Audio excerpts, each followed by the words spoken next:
Why those people abused by narcissists likes to be at home. The refuge of a home can be a healing balm for those recovering from narcissistic abuse. Within the safe confines of their personal spaces, survivors begin the journey of reclaiming their lives after enduring manipulation by two-faced parasites.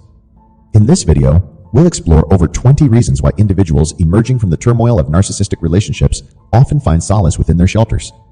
Their homes transform into incubators for growth by providing stability, independence, and opportunities for self-expression without judgment.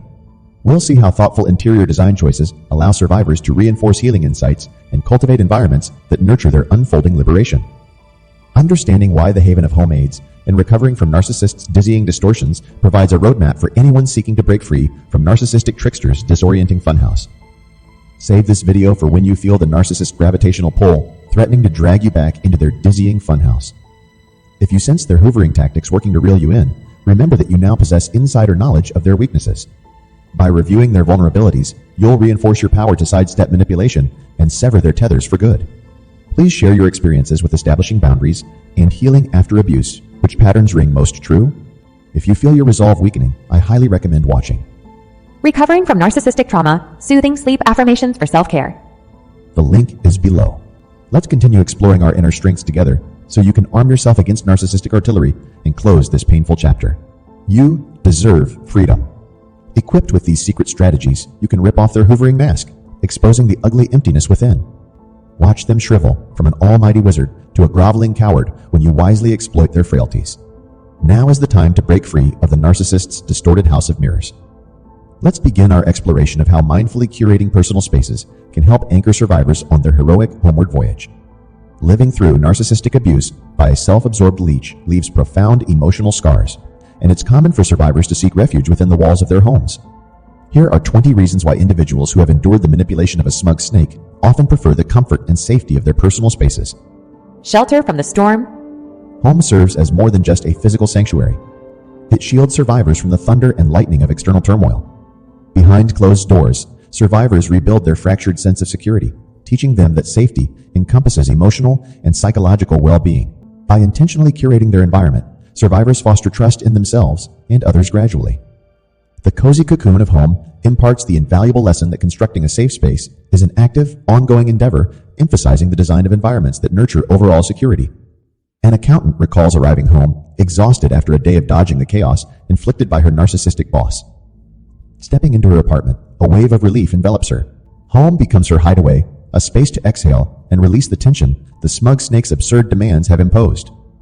Independence Day.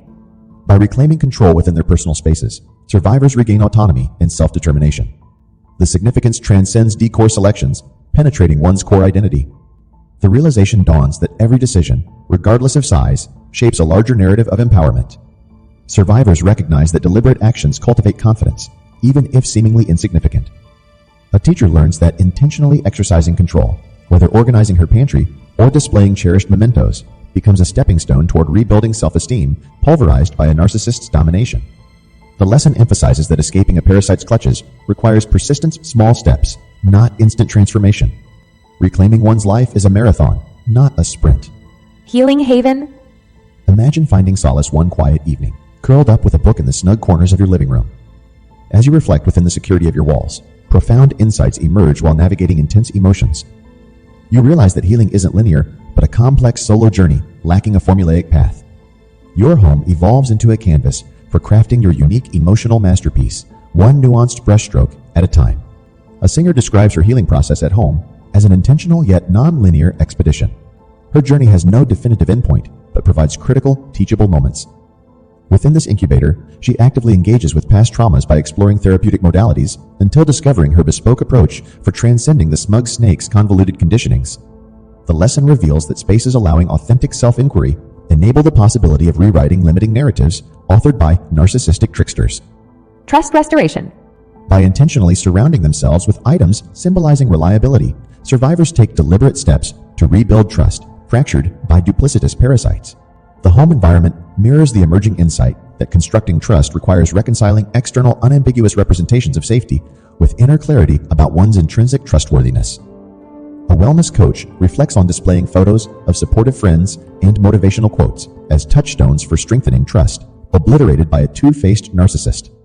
She realizes that cultivating trust in herself and others is a reciprocal journey sparked inside, but ultimately requiring external reinforcement. Triggers and boundaries. For survivors, home provides a meticulously designed sanctuary facilitating trigger avoidance linked to past narcissistic mistreatment. Behind closed doors, they can identify and effectively navigate potentially destabilizing prompts. Minefield management.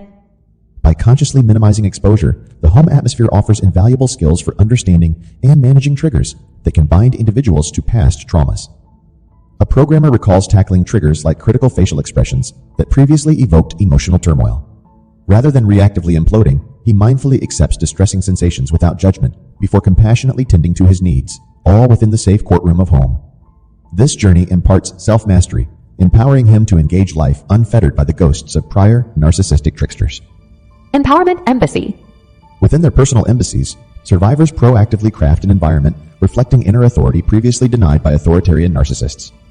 The home evolves into an oasis for engaging in identity-affirming activities, reinforcing dormant self-trust. By intentionally curating this resourceful landscape, survivors rediscover their agency. A designer describes displaying vibrant artwork symbolizing her creative spirit, once stifled by a critical narcissist. Her private atelier stands as a living testament that embracing personal power requires consistent nurturing, not sporadic revelation. Limits and liberties. Imagine confidently asserting a boundary in the familiarity of home by dedicating solitary time for replenishing activities. This act unfolds the recognition that limits provide needed structure for fulfilling connections, not unwelcome barriers. An entrepreneur recalls scheduling focused hours for developing commercial plans without disruptive distractions. By firmly upholding time boundaries disregarded by boundary-breaching leeches, he liberates long-suppressed ambitions. The lesson reveals healthy relationships observe appropriate constraints aligned with mutual growth. Within the home's defined perimeters, survivors regain their voice to articulate needs and actualize dreams steamrolled by narcissists. Inner sanctum. By consciously customizing their personal pantheons to reflect cherished qualities and bolster self-trust, survivors pave the way for journeying inward, reconnecting with disowned aspects of themselves once denied. A musician describes displaying musical instruments from her passionate past that she had abandoned to please a narcissistic partner. Tuning into these creative artifacts reignites her curiosity to explore dormant creative yearnings without judgment. By deliberately curating an environment permeated with soulful symbols of forgotten passions, survivors create a supportive container for continuity in the winding passage of self-discovery. Connection commencement. For survivors, home facilitates intentionally modulating social interactions so that quality connections can gradually eclipse isolation. Within safe surroundings, survivors rediscover shared humanity. Qualified company. Behind closed doors, survivors carefully navigate interpersonal encounters on their own terms, minimizing unnecessary drama renounced narcissists harness. Survivors relearn that mutual goodwill trumps mere quantity of attachments. By consciously regulating social interactions, a programmer shifts from recoiling to responding, progressing from freeze to friend. Through compassionately engaging coworkers, he evolves from a victimized casualty towards a contributory community member. Within home's heartening parameters, survivors progress from disengaged isolation towards selective social activation. Positivity portal. Visualize intentionally cultivating a warm, affirmative atmosphere within your personal place, consciously curating a landscape for emotional elevation. As a teacher infuses her dwelling with vibrant accents, soothing sounds, and uplifting inspiration, she actively transmutes oppressive residues of past abuse into an optimistic oasis. By deliberately beautifying her environment, she broadcasts consciousness into her space, reinforcing the lesson that selecting deliberately supportive surroundings profoundly impacts well-being. Her home evolves into a trustworthy reflection, revealing outer radiance mirrors inner glow. An executive secretary recalls intentionally displaying affirming artwork to immerse herself in uplifting messages that combat her previous narcissistic boss's demeaning digs. By consciously curating her environment, she reinforces her worthiness whenever harsh inner critics emerge. A nurse describes creating a meditation nook with a cozy rug, scented candle, and inspiring quotes.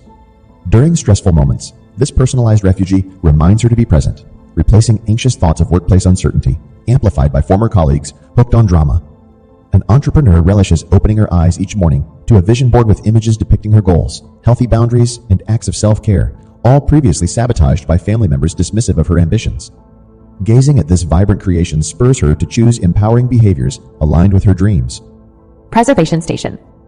By thoughtfully engineering their shelters to reinforce healing insights and sustain personal progress, survivors shield their hard-won growth whenever contending with narcissistic hurricanes beyond home. A trauma therapist who previously tolerated a narcissistic partner's intermittent rages, furnishes her apartment with furnishings eliciting feelings of stability, including a sturdy oak writing desk and peaceful impressionist prints. Regardless of circumstances, coming home to these steadfast symbols reminds her to stand firmly rooted in her worth. Accountability anchor. By displaying meaningful mottos and markings symbolizing emerging awareness around healthy relating, survivors create reference points for recalling relationship patterns to avoid repeating. An executive, excited by a charming new acquaintance, returning her flirtations, pauses when she sees the in magnet on her refrigerator, recalling past attachment naivety that left her entangled with narcissists. Noticing a pervasive inner unease, she consciously decelerates the bonding pace. Empathy embroidery. Survivors adorn their homes with fabric art, soulful songs, and written works conjuring compassion towards narcissists' childhood wounds, fostering their false selves. By touching these tender talismans, survivors reinforce that beyond manipulative masks, narcissists are merely wounded souls who lost their way. A nurse, haunted by memories of her narcissistic mother's rejection, cultivates forgiveness by contemplating a needlepoint wall hanging depicting a crying child curled up alone, abandoned by those who should provide protection. Stitching this poignant piece catalyzed radical perspective, taking about wounds driving her mother's cruel conditioning.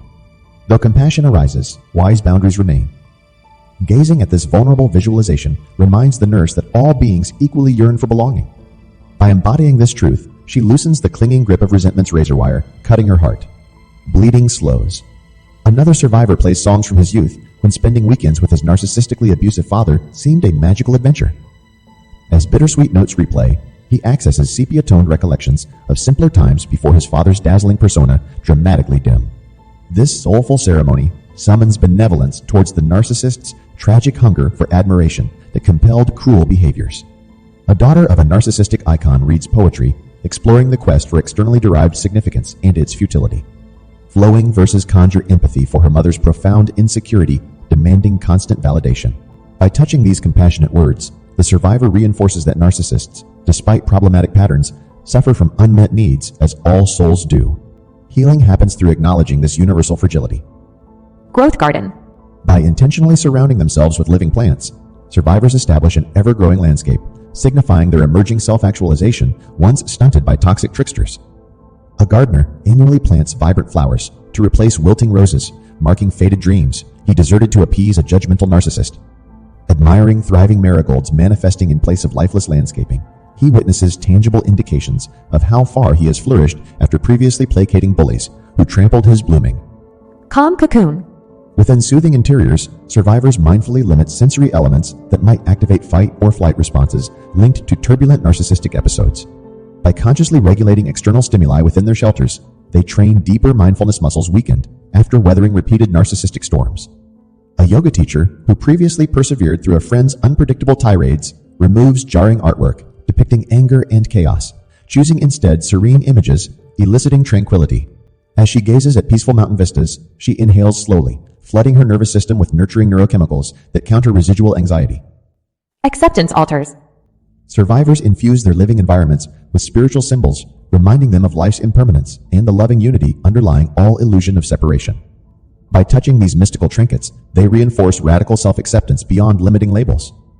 An accountant regularly reflects on a Buddhist singing bowl representing the eternal song of existence. As he trails his fingers around the bowl's smooth exterior, he reconnects to timeless belonging, superseding transient identities like victim or survivor invented by his mind. This contemplative ritual returns him to remembering sacred wholeness. Creation celebration. Survivors adorn their personal places with colorful artwork, sweet sounds, and poetry symbolizing their unfolding self-expression once silenced by suppressive narcissists. By surrounding themselves with these vivacious declarations, they continually broadcast their revival. A dancer regularly invites friends to her apartment to share home-cooked meals and poetry reading. By infusing her intimate gatherings with carefully prepared creations, she embodies the joy of nurturing emerging talents on her own terms, no longer squelched by a demeaning critic. Badge of courage. Displaying motivational medals, survivors commemorate monumental moments like leaving exploitative jobs or ending abusive relationships, catalyzed by enough is enough breakthroughs.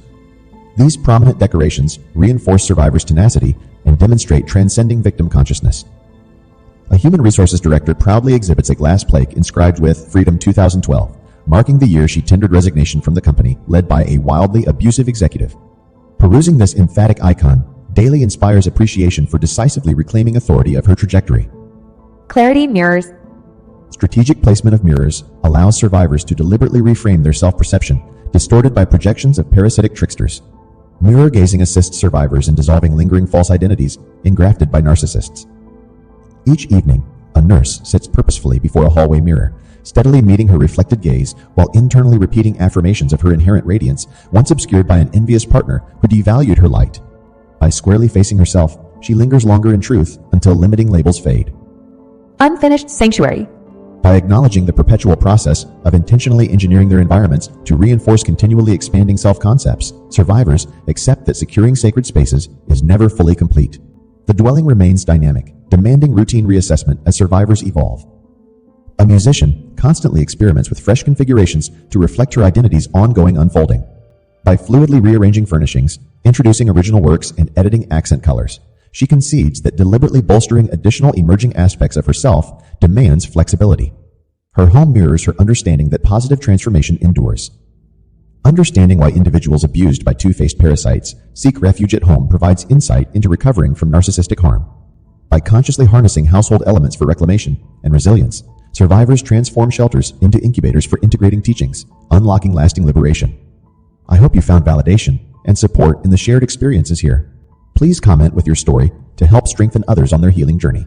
If you still struggle with no contact, know that you are not alone. Don't hesitate to reach out for coaching or join one of our online support groups.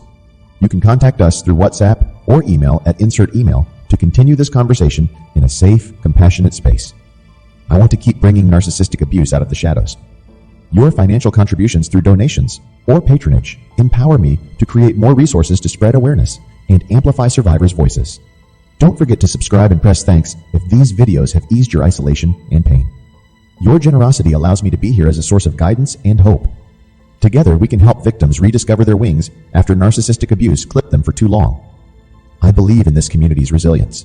By sharing our truths, we deny narcissists their power and send ripples of healing into the world.